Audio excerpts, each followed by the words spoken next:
Stephen Main, Bob. Hi, Stephen. I'm an independent candidate in Northern Metro. We are swapping preferences to try and knock off the Labor number 3. So thanks for that. But did you get them? yeah, Greens and doing preferences with the Greens. But my question actually goes to. I think somebody made a good decision there. Look, in a former life, I was the Treasury Secretary to a Liberal Treasurer here when the state was close to being broke, massive debts.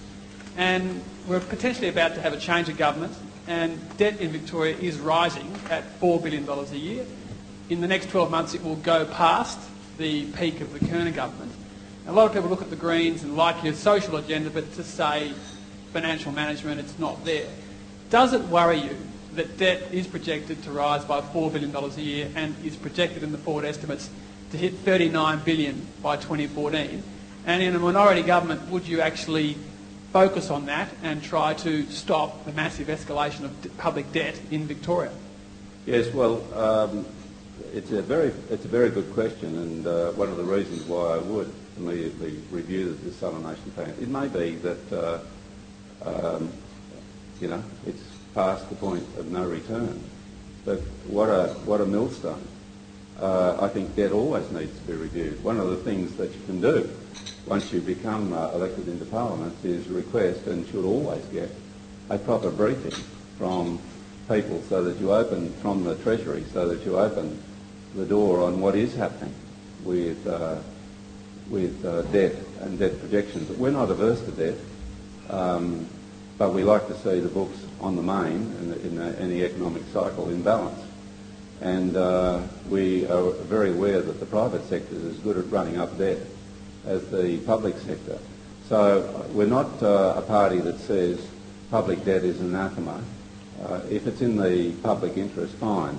But that is a matter where you'll get far greater debate if you have 3 major parties on the floor of the Parliament rather than 2, but 2 of which hold some responsibility for the debt which has accumulated. I'm very aware, as you will be, and you're a better brain than me on this, that debt also comes with it a drain on the potential investment into public health, hospitals, schools and so on, the two-edged sword.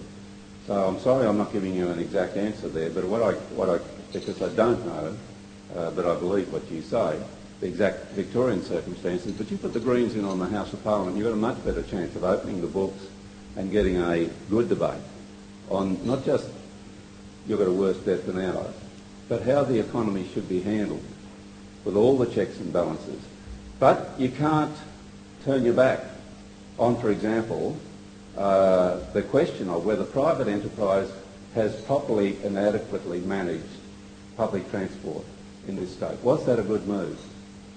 Was that move to cut back the debt? Has that presented a dividend to government? And also this question, why is it that government should be seen, the public sector should be seen as unable to manage? We need good management. It's not second to the private sector. It's a challenge to all of us. And when you get into Parliament, you have to take that responsibility on your shoulder, which brings me back to the question of the stimulus package. That created a debt, but one which was warranted, warts and all, including the school building program, which has refurbished some 4,000 plus schools here in Victoria. With hindsight, it's easy to have, as the Liberals are wanting to do, inquiries into that and thoughts brought to it. And I wrote to the Treasurer 12 months ago saying we're in better circumstances now. We should be, in December last year, we should be taking our foot off the accelerator on the stimulus package. I don't think I've got a reply, but put the third party into the Parliament and you'll get a better economic management